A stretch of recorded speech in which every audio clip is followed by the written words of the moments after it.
Hvala lepa. En lep, prav prijazen pozdrav v teh popoldanskih urah. V imenu projektne pisarne programa Po kreativni poti do znanja prenašam te pozdrave tu s celotne ekipe na vas in vas povabim, da prisluhnete. Program Po kreativni poti do znanja pozna že marsikdo od vas, verjamem, da ste zanj vsaj slišali. Če že ne, pa danes prisluhnite, jaz upam, da vas navdušimo, da tudi prepoznate svojo priložnost, priložnost vašega podjetja, da se prijavite, kajti javni razpis je odprt, še dober mesec časa imate.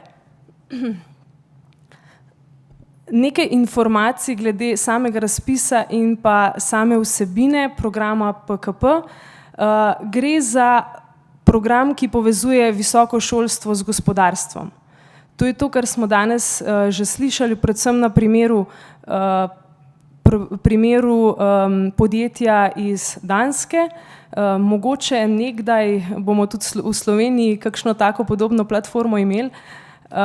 Gre za povezovanje treh ciljnih skupin, in sicer podjetij, študentov in pa visokošolskih zavodov. Poleg finančne spodbude, ki jo sam program nudi, so tukaj še dodane vrednosti za vse tri ciljne skupine. In sicer študenti preko sodelovanja navežejo stik z delovnim okoljem, kar je izrednega pomena, se pravi, tudi v času, ko sami iščejo zaposlitve, že imajo nekaj izkušnje, ki jih dobijo že pravzaprav v času izobraževanja. Potem so to stiki. Vsi vemo, da je mreženje izrednega pomena in stiki so tisti, ki študentom včasih preko PKP-ja že ponudijo tudi prve zaposlitve. Drugače pa se izkaže sodelovanje po zaključku projekta tudi prek drugih oblik, in sicer preko raznih drugih pogodb, preko štipendiranja in tako dalje. Na drugi strani pa sama podjetja, se pravi, poleg finančne spodbude dobijo tudi druge dodane vrednosti, in sicer podjetja so ena izmed temeljev oziroma stebrov samih projektov, kajti same vsebinske zasnove nastajajo oziroma naj bi nastajale prav na ramah predstavnikov gospodarstva oziroma podjetij. Preko projektov podjetja dobijo rešitve na izzive gospodarstva, dobijo neke dodane možnosti, skupaj se razvijajo tudi razni produkti, storitve, nadgradnje v samih podjetjih. In pa seveda dober kader.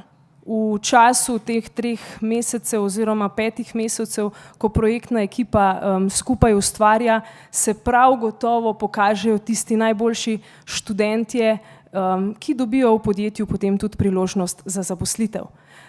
In pa visokošolski zavodi. Ne smemo pozabiti na njih, kajti so pomemben člen tukaj vmes, povezujejo tako študente kot podjetja, in pa vnašajo praktično znanje tudi v izobraževalno sfero in pa na ta način posodabljajo študijske programe.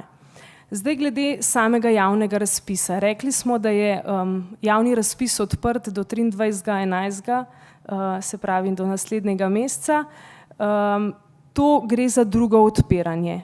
Javni razpis PKP 2017-2020 vključuje 3 odpiranja, eden se zaključuje oziroma projekti so že zaključili, drugo, se pravi, je zdaj aktualno, celotna finančna konstrukcija pa zavisi, je težka pravzaprav 7 milijonov 300 tisoč evrov, kar je kar lepa številka.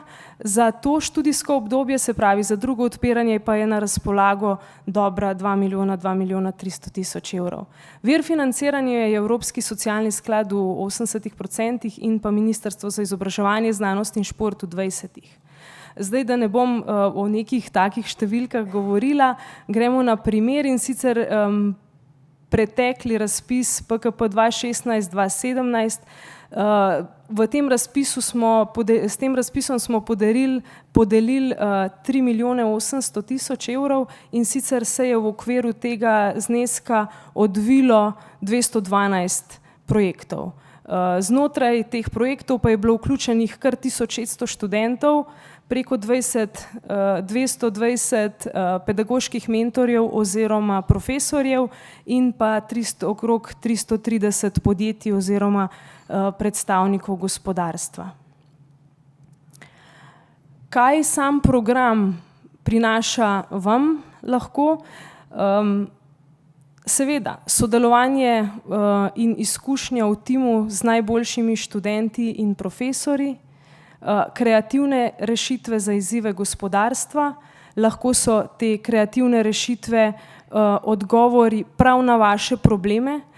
Slišali smo prej kako je nastala prav dobra zgodba oziroma odlična zgodba Yaskawe, pravzaprav s problemom, ki ga je študent obravnaval, in danes vidimo zgodbo o uspehu. Priložnost je v PKP-ju. S svojim problemom dejansko lahko pristopite, ga skupaj študenti razvijete in mogoče lahko nastane dobra zgodba. Potem so tudi novi produkti, nove storitve, ki imajo tudi tržni potencial in pa družbeno korist. Kar nekaj produktov je že od v bistvu obstoječega razpisa tudi zdajle zunaj, od istrskega zajtrka in takih stvari, ki v bistvu imajo res tudi tržni potencial. Potem so pa tudi nova delovna mesta oziroma dober kader izstopajočih mladih. Preko samega razpisa in programa PKP se spodbuja tudi izmenjava dobrih znanj, izkušenj tako v visokošolsko sfero kot obratno, se pravi v gospodarstvo. Največkrat se zadeva izvaja v sklopu predavanj, in sicer predstavniki gospodarstva namenijo kakšno uro svojega časa, svoje izkušnje in to delijo s študenti, ki pravzaprav niso vključeni v same projekte.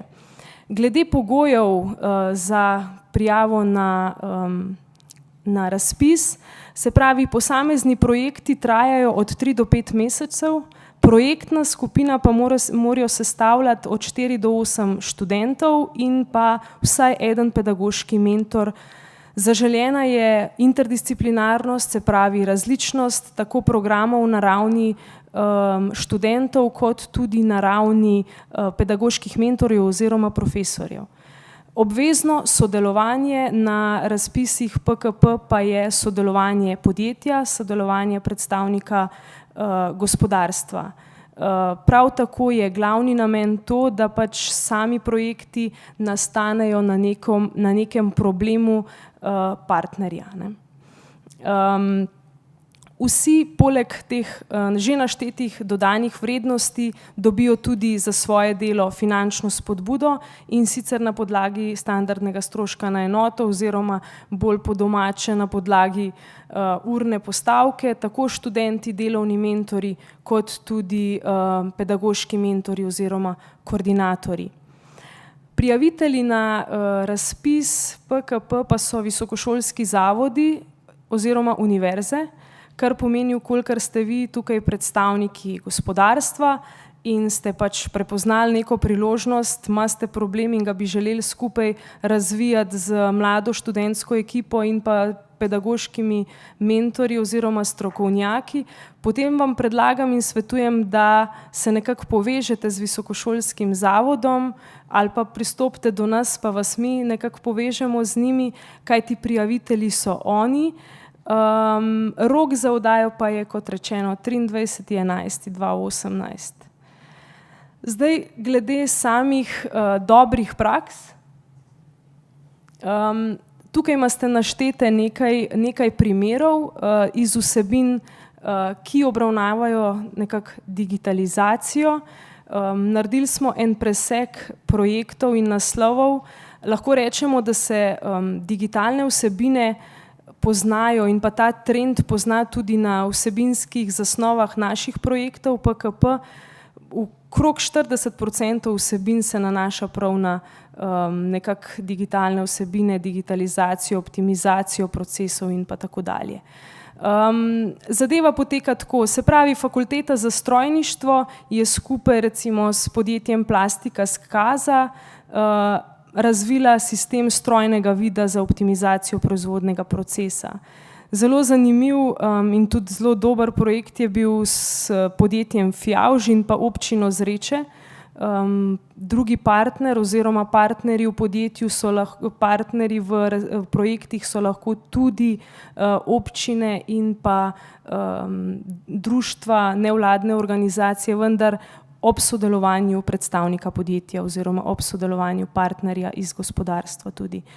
Se pravi, oni so skupaj s Fakulteto za gradbeništvo, prometno inženirstvo in arhitekturo Univerze v Mariboru razvili IKT sistem za optimizacijo dostav in tovornega prometa Dravinjske doline. Potem so tu še vzpostavitev sobe za timsko delo, sodelovanje, iskanje rešitev in čustveno doživljanje in pa tako dalje. To so res take vsebine digitalne. Tukaj je še nekaj naštetih, tako, da vidite. Povabljeni kot predstavniki gospodarstva pa so tako mala podjetja, se pravi SPI, kot tudi velika in tudi sodelujejo. Zdaj pa dva primera dobre prakse, na hitro še to. In sicer Visoka šola za računovodstvo in finance v Ljubljani je skupaj s partnerjem Sotočje in pa splošno bolnišnico Izola razvila model za načrtovanje in spremljanje učinkovitosti investicij v drago medicinsko opremo. O tem projektu verjamem, da bomo še marsikaj slišali. Gre za projekt, gre za model, zagotovljeno nam je bilo, da so v bistvu glede tega modela že v dogovoru s samim Ministrstvom za zdravje in da ga znajo plasirati pravzaprav na vse javne zavode, ki se s to problematiko ukvarjajo. Potem pa je tu še en problem, projekt dobre prakse, in sicer slovensko dobro stoječe slovensko podjetje M-Sora je skupaj z Univerzo na Primorskem razvilo aplikacijo za zbiranje odsluženega lesa. Tukaj so tudi prikazi, na kakšen način zadeva izgleda. Gre za to, da je partner prepoznal priložnost oziroma izdelavo oken poteka tudi na ta način z odsluženim lesom. In ker vemo, da na okrog slovenskih domov je kar nekaj odsluženega lesa, je povabil sodelovanje študente računalništva, da so skupaj oblikovali to aplikacijo. Sedaj jo imajo že v testni verziji na svoji spletni strani. Seveda je pa možna tukaj tudi nadgradnja, kajti verjamem, da bo kar nekaj časa preteklo, da bojo uporabniki, da bomo pravzaprav uporabniki to aplikacijo prepoznali, se pravi nekaj časa za obveščanje bo partner še potreboval. Toliko, to je na hitro v tem času, ki mi je pripadal vse. Iz moje strani, vkolikor imate kakršnokoli vprašanje, sem na razpolago, tudi zdajle še nekaj urc bom z vami, tako da skupaj s kolegico sva pripravljena, drugače pa imate tudi na naše podatke, spletno stran in pa telefonsko številko, kjer smo dosegljivi. Hvala lepa. Super, hvala lepa ekipi PKP. Hvala lepa.